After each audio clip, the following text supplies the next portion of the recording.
welcome to the pilot episode of L36DSN, the best diecast sports network. Then again, the only diecast sports network that I know of. We cover a couple things today.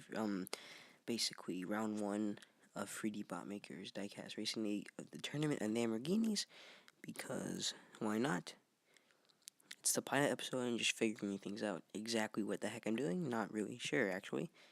Plus we're gonna cover some cars that are missing from the Rally League on this channel, and yeah, that's pretty much it, because it's the pilot episode. I don't really know what the heck I'm supposed to do, so yeah. Start off of Heat 1, the Hot Wheels Masters make a return into the 3D Bot Maker Diecast Rally League, and in the first race, a crash, no one finishes, but in the end, total domination, 3-0-0, Hot Wheels Masters destroy the competition, and will move on to the semifinals, easily destroying them. Alright, in Heat 2, returning driver Mario Kruger just absolutely destroys the competition, clean sweep, 3-0-0 once again, just like the Hot Wheels Master.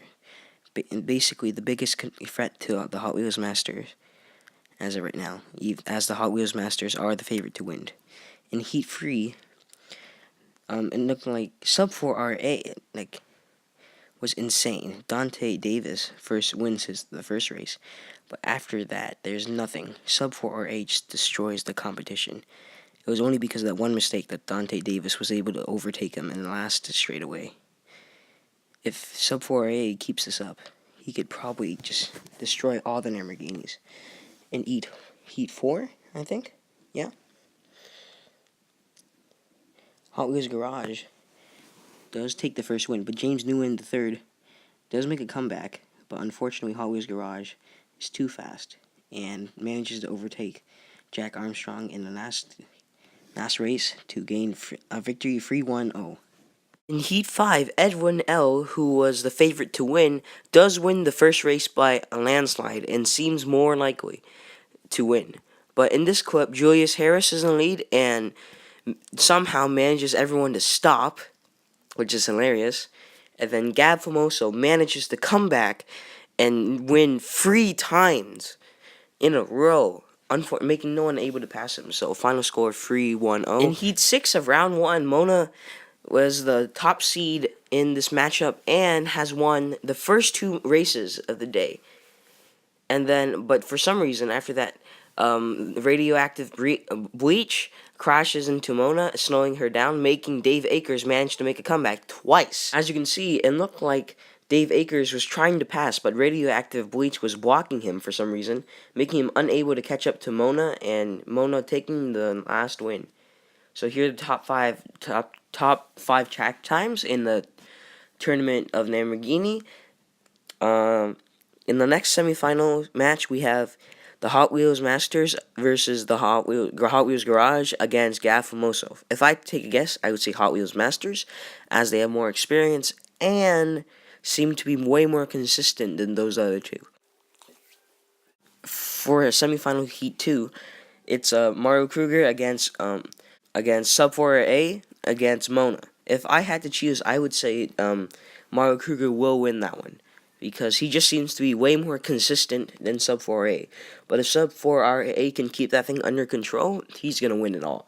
Trust me, he's going to beat everyone. Okay, now it's time to talk about the recent diecast short races. Here with the 2005 Ford Mustang, probably one of the fastest drag racing cars ever that I ever had, and the BMW M4, also one of the fastest cars ever. We're going to show you some highlights from each of these cars in our last diecast short race tournament, which we just uploaded yesterday.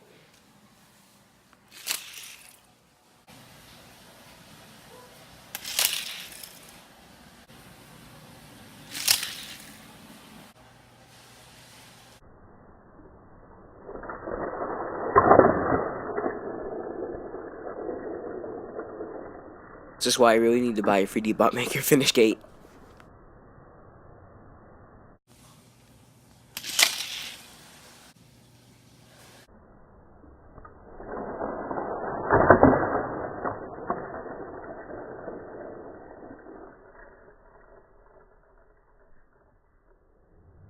Now, this race is very interesting. The 2005 Ford Mustang actually comes out of his lane and puts 2 of his wheels on the other side.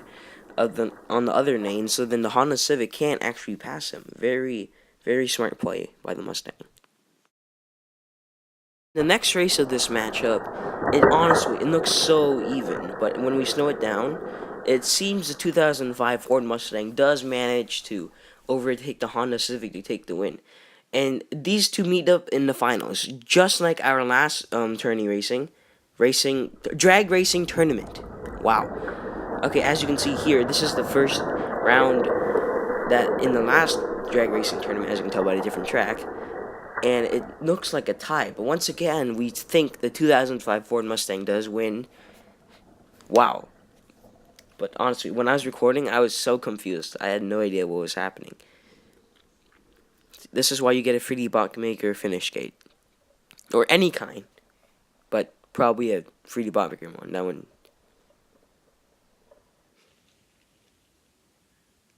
Okay. So yeah, then they had to move on to round 2. And the 2005 Ford Mustang easily beats the BMW M4. So we don't even know how this matchup is gonna attack and work. And the 2005 Ford Mustang does win, and is very likely to be picked because. Wait, what? What am I talking about? Picked? Oh, I'll tell you later. So here, the BMW messes up. Like, it's so good, but then the BMW somehow does win in the second race. This race it looked extremely even, but because of the sharp angle it takes to get from the drop to the actual track, the 2005 Ford Mustang messes up, and I had no idea what the heck happened to him. And the BMW kind of makes them even because they both have won against each other in different tourneys. So, why did I tell you about diecast short races? Well, because 3 different teams and 3 different cars from their teams in the Diecast Rally League have gone missing. Actually, it's because I lost them. But yeah, they're missing. So now the teams gotta get replacement vehicles. So they're scrambling to find them, and they thought basically they looked at the most recent Diecast short races because like normally that's like the only place where they can get information on rookies who have not been drafted to a racing team yet. And it looks like those two are going to be top picks for them, so they might get it or they might pick someone completely new. I don't know. It depends. And it's going to happen in this video right now. Coming up right now. The first team to have a missing car is Skosium. The team goes Skosium, and their driver, John Mueller, they will now be replacing their car along with Christmas Lights, who is missing a car for their driver Dane I. And finally, there's a missing car from Brothers Bond, driven by Stunt Wheels. So yeah, they will now draft cars from pretty much anywhere, most likely from diecast short races. Who drafts first depends on how many points they have in the Shoutout Racing series, which I will be coming up with a video with all the point totals there. But basically, it ranks like first, Christmas Nights is up high in the sky. Then in second place is Brothers Bond, and finally, in drafting last place out of 3 teams, because there's only 3 teams missing, is Ghost Cosium. Yep, sorry for that confusion. There was a distraction near the window. So, yep. They'll be picking their cars. We will announce the picks right now, actually. Christmas Mites picked the BMW M4 as they specialize in cars that are Christmas cars. So, yeah. Brothers Bond picks the 2005 Ford Mustang. And finally, Ghost Cosium picks the Honda Civic because they specialize in JDM cars. I don't even know if I'm using that term right, but yeah. Okay, and that's it for the pod episode. It's not that much. Usually I would have talk about more stuff. If you guys enjoyed it, maybe leave a like. And if I get enough of those, tell me what you think in the comments below. If you want your racing series to be featured, yes, I would definitely. I need more things to talk about. It was trash, yes. Because one, I made up everything on the spot, so some of it was really bad. I gotta make a script. Next time I'll make a script, I promise. So yeah, that's the finals. I hope to see you next time.